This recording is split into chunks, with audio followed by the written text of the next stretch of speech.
Hello everybody, I'm Nick Rigby. I'm the CEO of an agency called Yodel Mobile. We're a mobile advertising and marketing agency.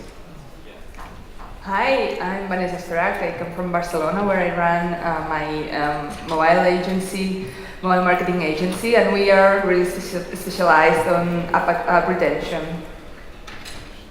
Hi, my name is Thomas McThomas. I'm the marketing residence at Forward Partners. We're a venture capital firm specialising in taking very, very early stage business ideas through to Series A, really. And I help out with all the businesses that we invest in their marketing. I'm Ted Nash. I'm the co-founder and CEO of a company called TapDac. For those of you who don't know what we do, we are a cross-promotional platform and a direct deal marketplace. It's Chris, and it's my life bio. So please give him a big welcome to the stage.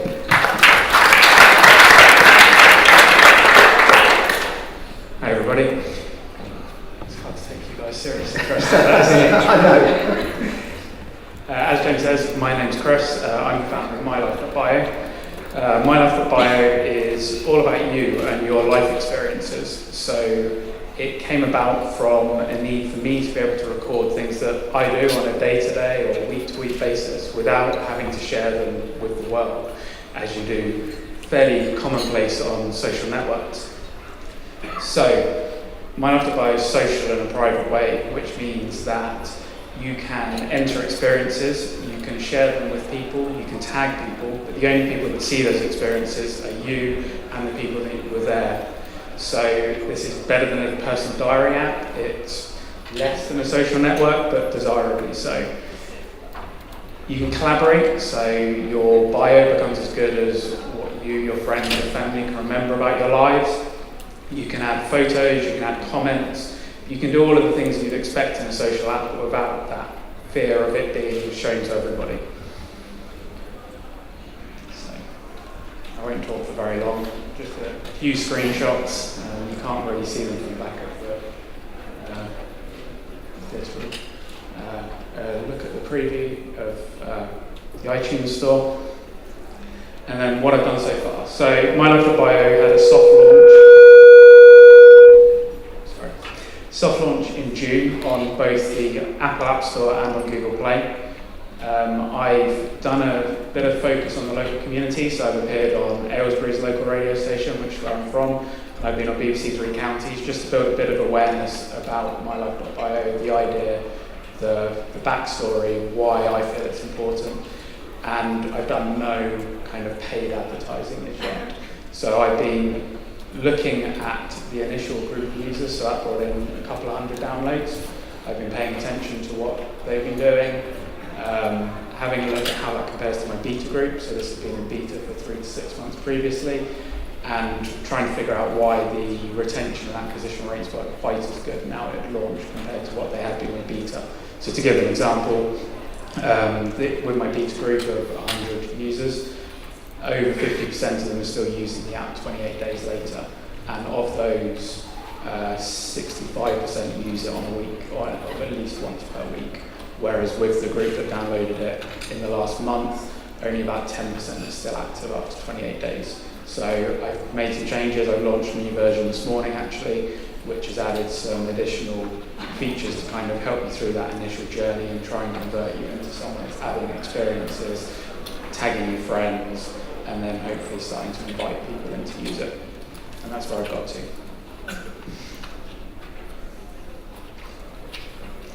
So, over to us then. Yes. So, like I said, I've not done any kind of paid advertising. I've not really done any app store optimization as yet. It's all about sort of a soft launch to get that initial group. What I'm finding is that people that are using it with their friends are more likely to come back, because obviously there's that interaction going on. So it's about building that initial community, that first few thousand real users that bring their friends and start talking about it. What kind of content your current users are already sharing on your app? Pardon? What kind of content? What kind of pictures, or what kind of moments are they sharing? So anything from weddings to concerts to birthday parties to trips to the gym. People are using it for everything, and I've got an age range of people from 18 up to 65, 70 using it, and they all use it in slightly different ways. And some are using it just as a diary, others are using it as a social group to allow them to remember things that are important to them. So like groups of friends that go out for dinner regularly, they post that on there once a month, just to remember where they've been, they have any photos of food and that sort of thing. Who's your customer? Who? Yeah. Anybody that's getting a bit fed up with the idea of having to share everything on social networks. So the demographic that are using it the most of that wide age range are those from 25 to 40, because they're the most active socially. And they're kind of where I'm targeting to start with. But there's no reason why it won't appeal outside of that age range as well. Can I ask, what are your ambitions for the app in terms of where you want it to go? Your volumes, target audiences you touched on, but are you keeping the same product and they're going to be focused on the same kind of users? And how do you intend, or how have you thought about how you're going to get to achieve your ambition? Good question. So the plan has always been that this does sit in a little bit of a niche to start with. But from the people that are starting to use it and using it regularly, they're growing to love the product. They're loving the idea. They're asking for things for it to do in the future. So obviously the data that's being collected is quite valuable. So asking for, okay, you know that I'm doing this, so can you not suggest things for me to do in the future? So actually flipping it around, so it's not just about what you've done in the past, but use it as something that is useful to that customer, that user. And that's one of my key philosophies, that a lot of apps introduce advertising as a way to fund it, and that kind of hinders the user experience. I don't want to do that if I can help it. I want this to be about the person. That's what it's about at the end of the day. Okay, you said people love the app. We obviously we got to look at the app beforehand. There's not a single review on the App Store, and there's obviously no 5-star or even 1-star reviews. So if people are loving the app, why is that case? Why are they not reviewing it? Probably because I'm not prompting them to review it at the moment. Yeah, which, as I've learned today, along with a few other things, is something that I'm going to be going and adding very, very quickly and pushing. So my biggest question is, your beta users, where did you recruit them from? The reason I ask that is, how can there be such a discrepancy? So your beta users are your most important users. The reason being, they either are going to validate or invalidate your hypothesis that this is actually going to become a valuable business or a valuable tool. How is it that the results that you got from your beta users versus the results from your sort of initial influx of users is so different? Was there a big bias behind the beta users that you had? So the initial sort of 20 or so beta users were friends and family. Right. Beyond that, it was referrals from friends to other friends, and that trend continued. But I guess being a beta version, people accept that it's not perfect, that it looks okay, it doesn't look fantastic, all those sorts of things that perhaps put off people that just hear about something on the radio, download it, have a look at it and think, no, it looks okay, and don't actually then carry on using it. And that's where I think the discrepancy is, and that's what I've released this morning to try and help through that, encouraging people to add, give them some suggestions for things to add for those first few experiences so that they get used to the idea of the concept. Yeah, because you were saying, is it 50% of beta users are staying and only 10% of the new users beyond 28 days? Yeah. Okay. And that is absolutely fundamental, because when you shared that 50% stat, I picked up my ears and thought, wow, that is really good. But they're obviously realistically, the 10% is where your future audience is going to be. And that's challenging. That is really challenging, and therefore, because from my perspective, because it's a social app, user retention and all that CRM stuff that you need to do, you really need to focus on. Because they're valuable, and also they're the ones that are going to share it, because there's a social aspect to it. So if you get those users and really, spank the hell out of them, I'm dressed as a pimp, I can say that. If you can spank the hell out of them, then that's what we need to be focused So one thing, everyone logs in with an email, I think. You saw that Facebook login? Yes. So there's maybe something to do. And then, so you don't have any reviews, but you've got their email addresses, so send them an email and ask for a review. Yeah. And then on your, so I was looking at app download page on Android, and it seems to be quite focused around kind of the features of the app and not necessarily the benefits for the user. I wonder whether that should be addressed. Because I had like an avid interest in learning about it, I was willing to go along with it, but actually kind of looking at it cold, you're kind of like, okay, so what? And I think you need to really kind of find the kind of raw emotional thing that is drawing people to the whole concept of your app and really address that app down. Now you mentioned the app page. Also checking it, I've realized that, I don't know if you have worked on the ASO. Have you done something? Have you worked on it? No, not at all. It's literally, I just wanted something up there as a starting point then to work with. And that's kind of one of the, so a lot of today has been about optimizing for keywords. And keywords are kind of difficult given the type of app. It's not like Sky Bet that we're able to put Wimbledon or Euro 2016 in the title to capitalise on sort of particular events and popular themes at a time. Is there anything you could recommend there? I'm sorry, I disagree totally. You know, just because you can't put a Wimbledon or something in, the keywords are so important. And if you're already going down that negative route, saying, you know, we've got a challenge, you're on to lose. So you need to refocus and look at those words and look at whatever you think is going to work and really nail them. Because, you know, I'm afraid that's just not good enough. Adding to that maybe is, so your kind of customer at the moment is pretty broad, let's be honest. And if you, even initially you kind of narrow that down to a specific segment, then you can target all of that keyword and optimization work much more, make it much more refined. Maybe that's a way of initially getting a bit of traction with a segment of your eventual audience. Yeah, that's what I wanted to say, because I mean that's why I asked you what kind of content is your current customer sharing, because maybe depending on this content you can already see the segment or the niche that you should focus on, and then work the message and all the promotion and differentiation between the other apps that may be competing with yours. So, going a bit deeper, social applications only ever succeed with absolutely no excuse if there's a network effect. That's how social apps have to hit critical mass to become a successful business. And to be honest, it's why it's almost a winner-takes-all market, right? You need to understand, the reason I asked about the D2 users, yes, if you're saying they then made a referral, in other words, brought someone else from the network into the application, why did that trend not continue?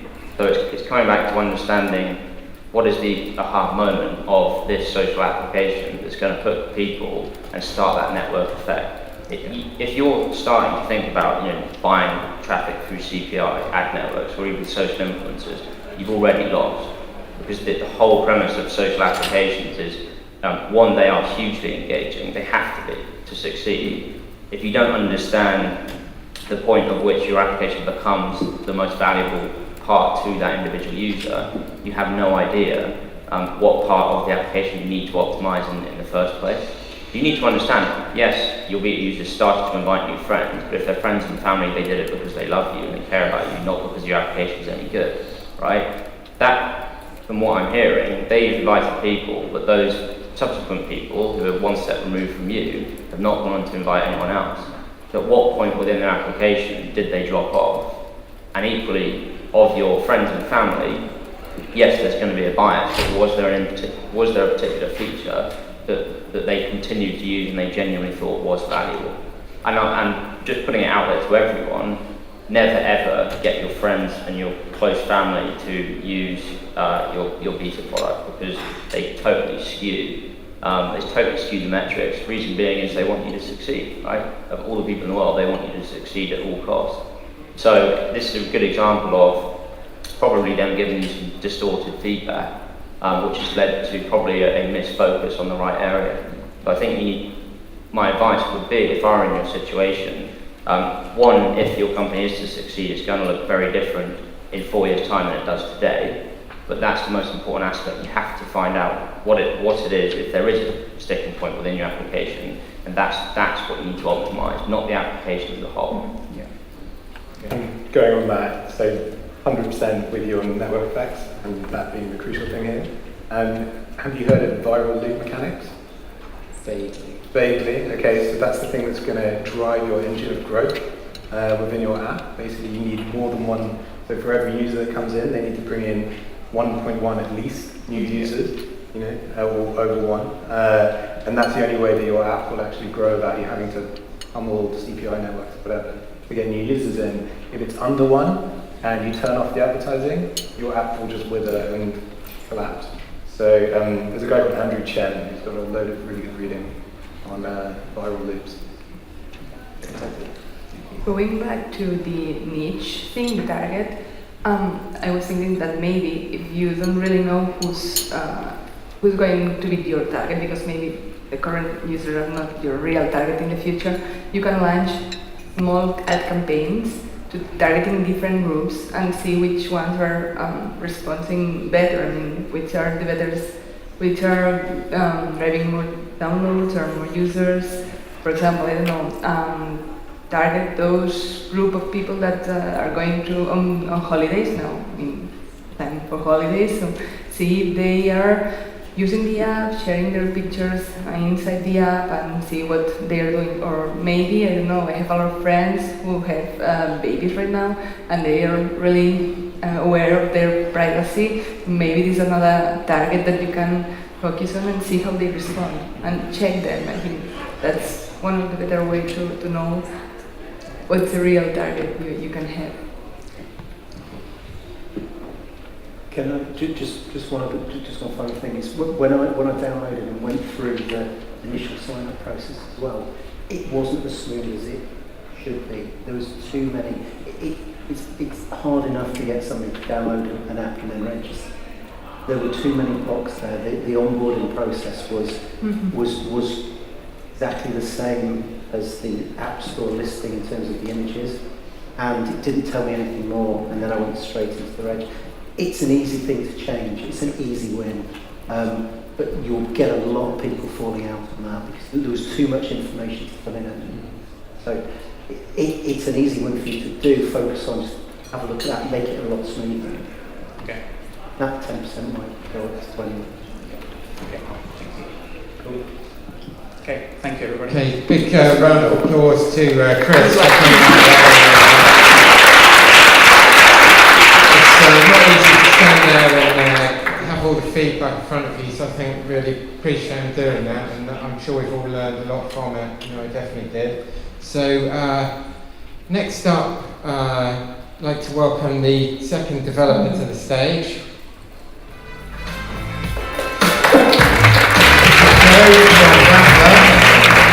He's got a really interesting app as well he's going to talk about, and also get some advice from the pimps. Hi, so how do I start this? Perfect, so it's a very simple concept. You enter by watching 2 adverts, and then you get your ticket after you watch the adverts, and the adverts pay for the jackpot. So once you've got your ticket, you have 24 hours to claim to find out if you've won. So you have to check back in the next day, and then the chances are you'll play again and hopefully create a habit and keep playing, as we've found. We've done some preliminary testing because essentially it's a quant game, so you've got to work out how many times someone will play to pay back their acquisition, as you get paid every time you play. So here you can see the comparison between AdWords and Facebook, as everyone's already discussed. AdWords is much worse performing and much slower to optimize than Facebook. And our acquisitions come in at about £1. Our downloads, so we've decreased spend massively over the last month, and you can see a direct correlation between organic growth and investment in Facebook. And our average cost per acquisition has been about 50 to 60p, which means people have to play for a month before you pay back the acquisition of them. We use referral codes, which about a third of our downloads have come from. So we've had 10,000 referral codes used, but almost certainly a lot more people would have been invited through referrals. And we've got the next steps. So credibility is one of the big problems we assume to download. But we've been featured in a lot of press, so we've had the Evening Standard, the Metro, all sorts of papers, so that's good. And we're going to develop our Facebook and website to increase credibility and try influencers, because obviously they're very credible with their sources, as well as change the price from just £1,000 a day to £5 on Tuesdays and £10 prizes on Thursdays to increase word of mouth. That's it. Great. Well, thank you for that. So what again, as I said to our first guy, what's the focus? Where are you trying to get to? Because what we say will obviously be totally focused on what you want to try and achieve.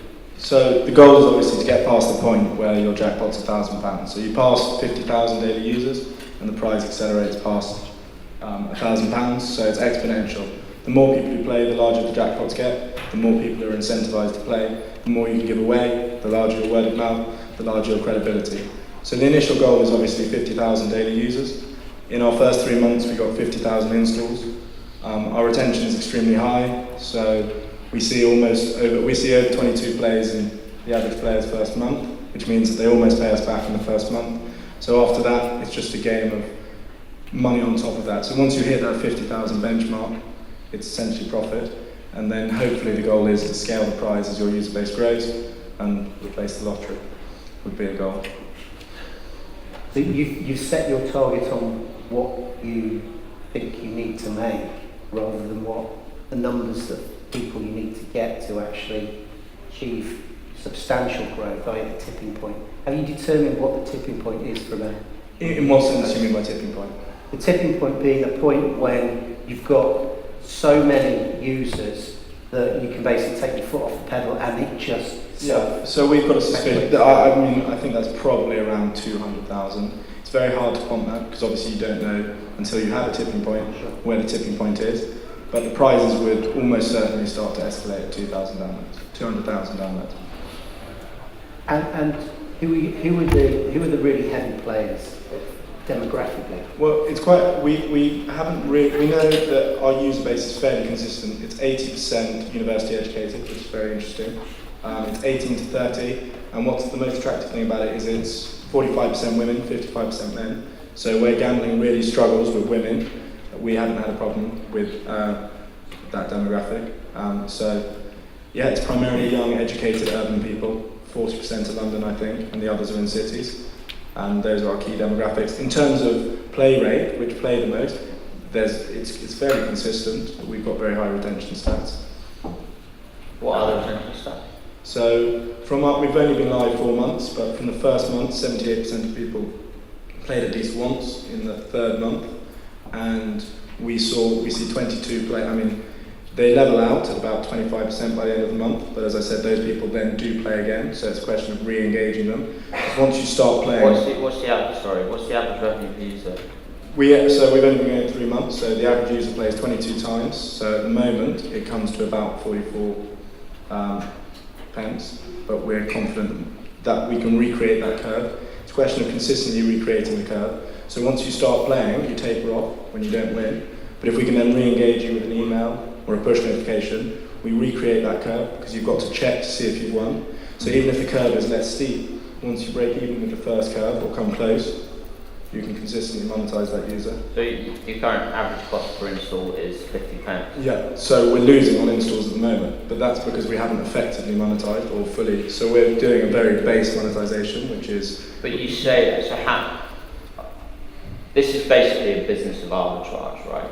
That's as simple as this is. In other words, you are the difference of the CPM, right? And my first worry is, as you start to scale, your CPMs are going to drop. The reason being is this is entirely incentivized traffic, so it's the lowest quality traffic. Well, you say we don't consider ourselves incentivized traffic. In fact, we've had quite good I mean, as in that might be true. But you are. But our CPMs are fairly flat right now. I mean, perhaps perhaps if we scale more, the CPMs will drop. Yeah. That's very possible. But as we said, you reach a point where, because of referrals and everything else, your user base will still continue to increase.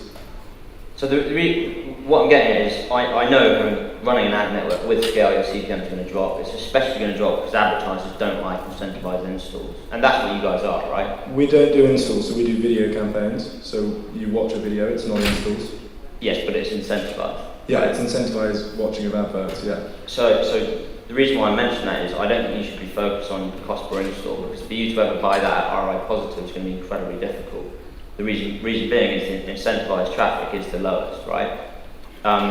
So you sort of said it in one of your last slides, but the only way really this business can scale is if you obviously you need a lower cost per acquisition, and I think the only way you're going to get anywhere close to that is through influencers. Yeah. So I would not focus on the cost per install networks that you have been doing, because I think you'll just save money. Well, I think you're right, and I think that the reason we want to do that initially is it gives us data on demographics, and it also gives us a benchmark.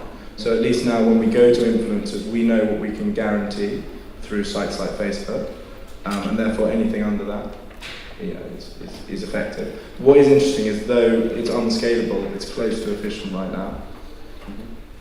Have you thought about targeting less affluent demographics?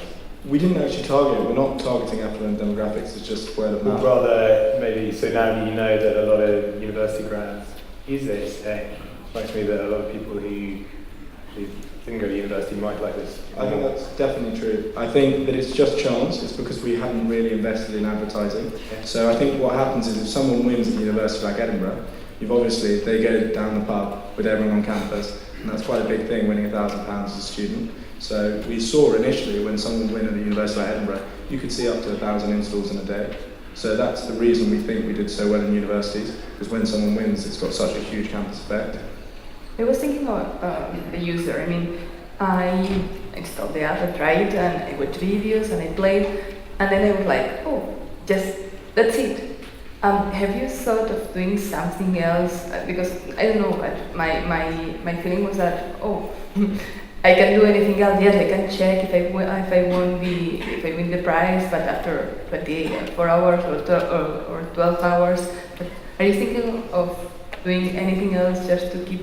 So next Monday we release the new version. So there's a lot more engagement in that. So you get the comparison of your ticket when you re-enter the app, because a lot of feedback is people enjoy playing the lottery because they enjoy looking at their numbers and comparing their numbers. But we'll also be introducing loyalty rewards. So there'll be a gamification aspect. So if you play consistently, you'll have money added to your jackpot.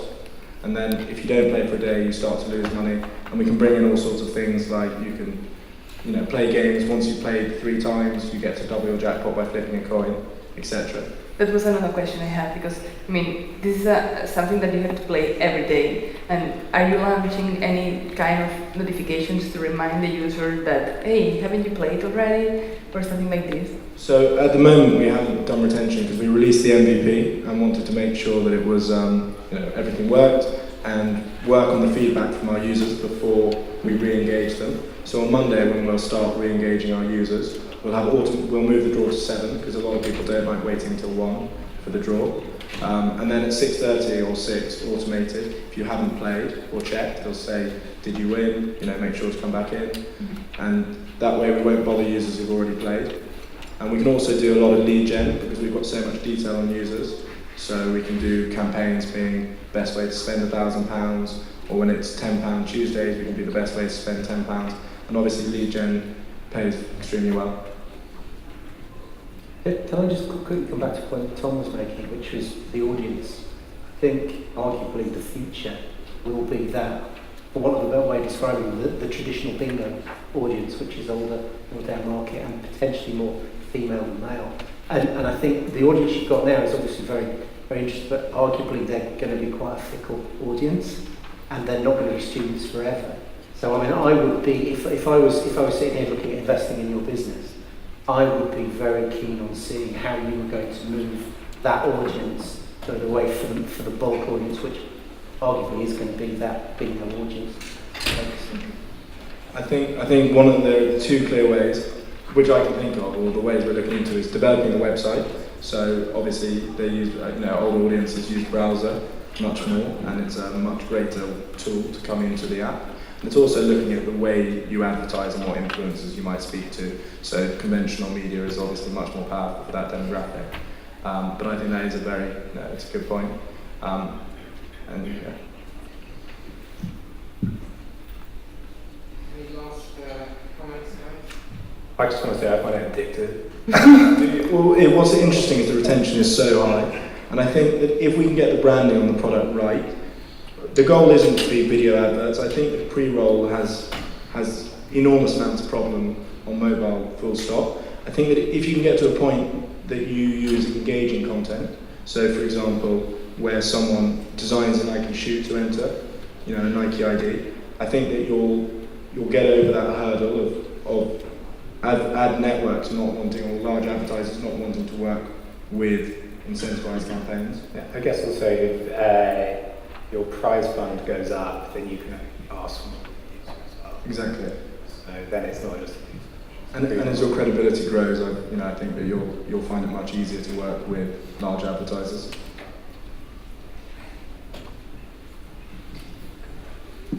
Okay, well, big hand for Joe.